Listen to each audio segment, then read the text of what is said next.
This episode is brought to you by Shopify. Forget the frustration of picking commerce platforms when you switch your business to Shopify, the global commerce platform that supercharges your selling wherever you sell. With Shopify, you'll harness the same intuitive features, trusted apps, and powerful analytics used by the world's leading brands. Sign up today for your $1 per month trial period at shopify.com/tech, all lowercase. That's shopify.com/tech. Hello, Dave here again with my wife Cathy. Hello. Doing another Cinemile. So it's Saturday afternoon. We were supposed to meet a friend of ours, Joe, and his daughter Nuala. But they cancelled on us because Nuala's not feeling the best. She's always cancelling on us. I know, yeah. She's such a bitch. Such a flake. She may only be 9 months, but she's also, she's setting some bad precedents here, I think. So Nuala, if you're listening, sort your shit out. And so what else are we gonna do, right? It's not a very nice day. It's cold. Not a nice day. So we're going to the cinema. We're going to the cinema to see to go Kubo and the Two Strings. Kubo and the Two Strings, which we know nothing. Nah. Literally, I know next to nothing about. I know I've steered clear of trailers and reviews because I know that people are really recommending it, so I didn't want any spoilers. Yeah. It. I know it's made by the same studio that did Paranorman, which I really liked. I watched that on a plane back from Australia a few years ago, and they did another one. I think I tried to watch it and then I fell asleep because I'd taken a sleeping tablet, so I can't really comment on that one. And they did something else. They're like stop motion. They're like Aardman. I think they're like the American sort of Aardman studios. Okay. So this is all. I believe this is all stop motion. So we're expecting good things. Yeah, it's at 96% on Rotten Tomatoes. Wow. Okay. Right. Not a lot else to say. Bye. Let's head in. If you must blink, do it now. Pay careful attention to everything you see. No matter how unusual it may seem. If you look away, even for an instant, then our hero will surely perish.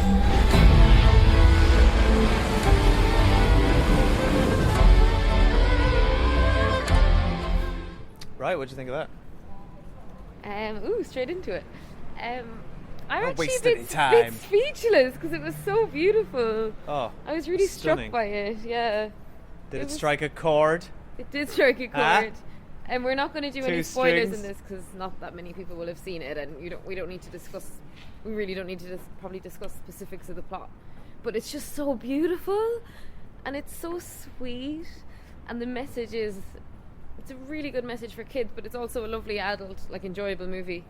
And it's just around creativity and stories and playing music and writing And it's got a beautiful happiness. message about mortality. Yeah, really beautiful message. I cried. I cried as well. I welled up 3 times, and at the end I was just cried a at the complete end, mess. I was and actually it was so beautiful. I can't get over it. Streaming down my face. Yeah, same. It was stunning. Stunning.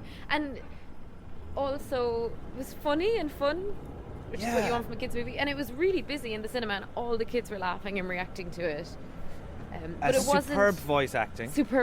Like Charlize Theron, she was amazing. Was sensational. Just the emotion in her voice. Yeah, she was amazing. She brought a lot to and Matthew to that McConaughey, character. which surprises me actually, because he always has kind of a southern accent, which he didn't have in this, which was good. It was, I guess, and it's so beautiful, and it's set in Japan. One of the things that I maybe thought was, is it weird to have a Japanese setting and American white actors voicing them? Yeah, I thought that was a bit strange. I mean, because George Takei did one of the voices of a minor character, but I don't know. Anyway, I thought that was a bit weird. I mean, look, this is a constant problem in Hollywood, and we're seeing it again with Matt Damon and The Great Wall. This whitewashing, and the Gods of Egypt had the same problem with Jared Butler. But is it different when they're not on screen? Because George Takei has an American accent anyway, so I know, but it's not like the same argument applies. The movie needs, and I'm not. This isn't a defense of it, but this is why it's happening. The movie needs star value.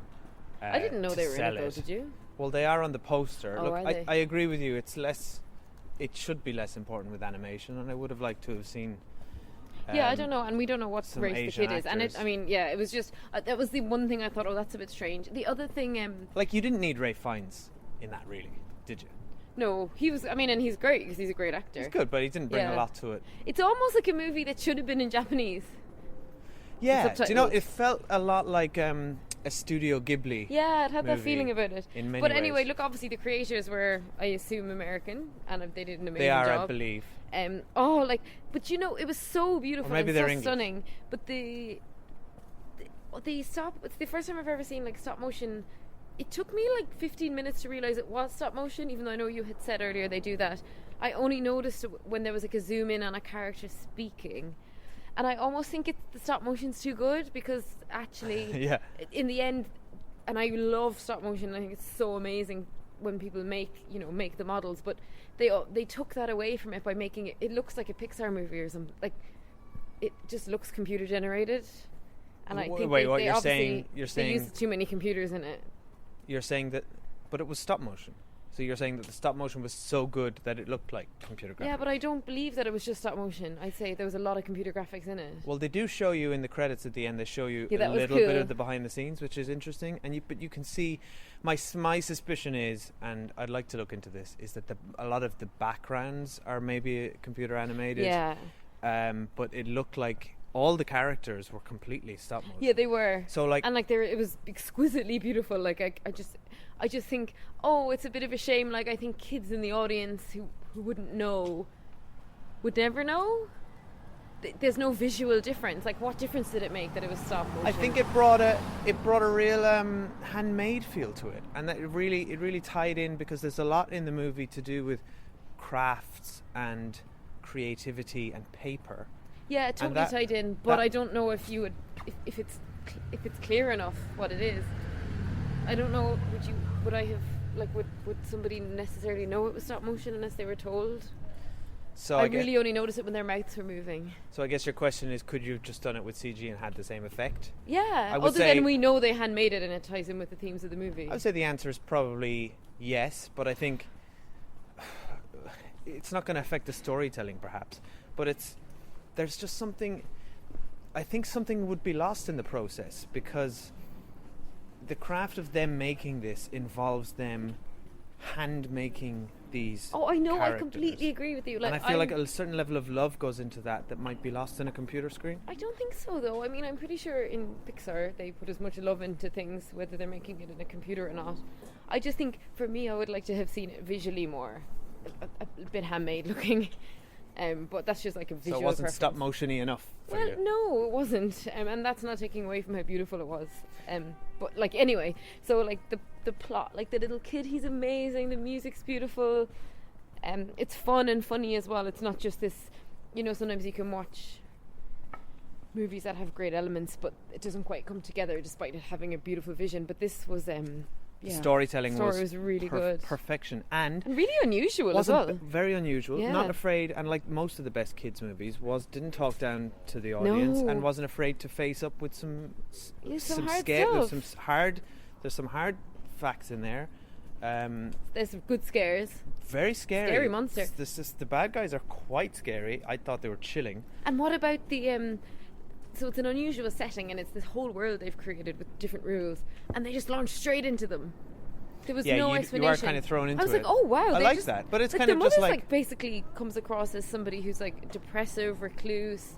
She's got kind of weird magic going on. That was It's pretty quite dark sad. at the beginning. Like It's he's her very sad. carer. That's what he is. And that's not a spoiler because that's like the first second of the movie. Yeah. But yeah, so that was quite dark. And then they just brought us straight into the magic of the moon and the world. And I love that. I love when movies just launch you, just drop you right in the middle of it. Like there was no exposition. So it's a sort of a magical world with a lot of sort of ancient Japanese influences. Yeah. it feels And like beautiful origami and music. Oh, I And love really fun. I love anything that has that sort of that Asian influence, the Japanese style. It was And it's fabulous. And just- they had like the lanterns lit for souls. Oh my So god! it's all stuff that around was so when beautiful. people die and their memories live on with you. Nobody can ever take somebody's memory, like the memory of a loved one from you. It's just so nice. That kid's performance was superb. Yeah, as he was well. amazing. We must look him up. And the way they'd animated all their expressions. It was so cool. there's a character called Monkey in it, and it was just like yeah, Monkey was amazing. That's Charlize Theron. Monkey to me looked like pure CGI, and I know she wasn't because I know it was a puppet, but that's only because I know that. It looked like Shrek. You know when Shrek was done really good CGI, it was one of the first good things where you could see hair moving and stuff. Yeah, but hair was but her hair was just like sort of clumps of I guess, or whatever it's made out of, clay. It was good. And until she came in, the monkey character, there was no humour in the movie, and I had thought, oh, this is going to be very dry.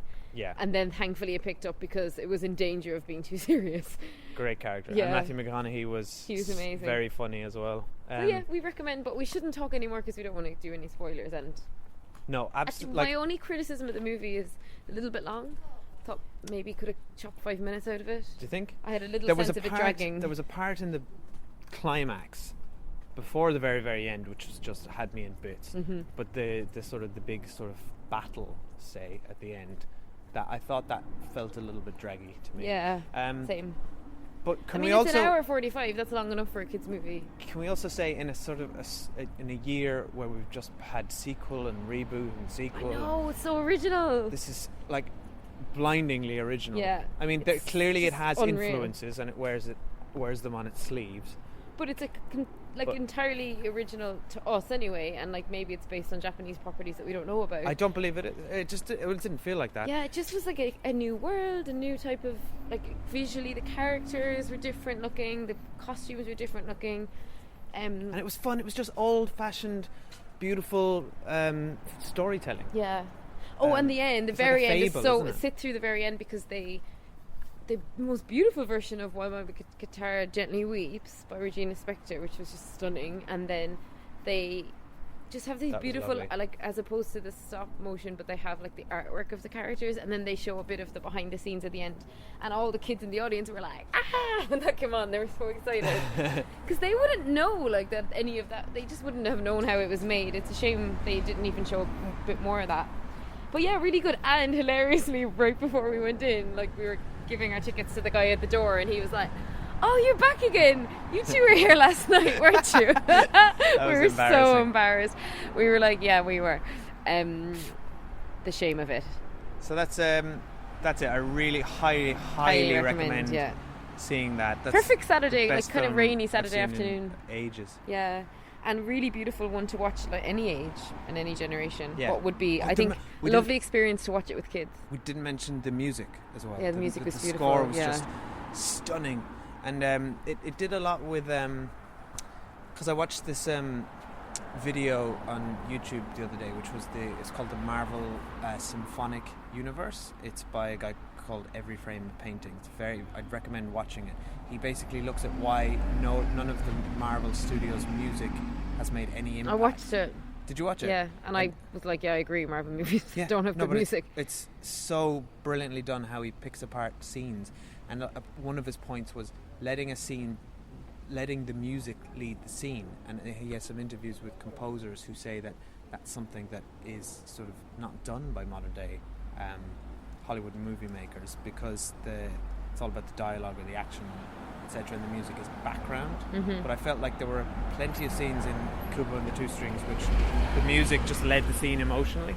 Yeah, I agree. And it's like, do you know what else it's like? We watched this amazing documentary this week on Sky Arts, which was Matilda and Me, and it was about Tim Minchin writing the Matilda score. And we've seen Matilda, and it was amazing. And he wrote this song, When I Grow Up, because he was inspired by the play, and he just wrote it. And when he went to present it to the playmakers, they all listened to it and said, yeah, it's amazing. And then, oh shit, we're going to have to go and write a new scene into the play because we need to get that song in, but it has nothing to do with the story. So they let like the music lead it, and now they've got one of the most iconic songs on theatre. That's the most beautiful song, isn't it? So basically that is the same point around the Marvel stuff, and with this as well, like the scenes just like they just flew along with the music, so it's really beautiful. But anyway, right, we're overrunning now. We need to go shopping. All right. Bye. Thanks for stopping by, San Diego. Oh, and let me do all my plugs. I got to do my plugs. Yeah. We're on Twitter at the CineMile. Follow us there. If you're on iTunes, please rate us and leave us a review. It's which we only learned about recently. We didn't know about that, so we had never It's all said the it. rage. Yeah. And that's it, isn't it? Oh, and you can email us at the cinemile@gmail.com. Yeah. Okay, bye now. Bye.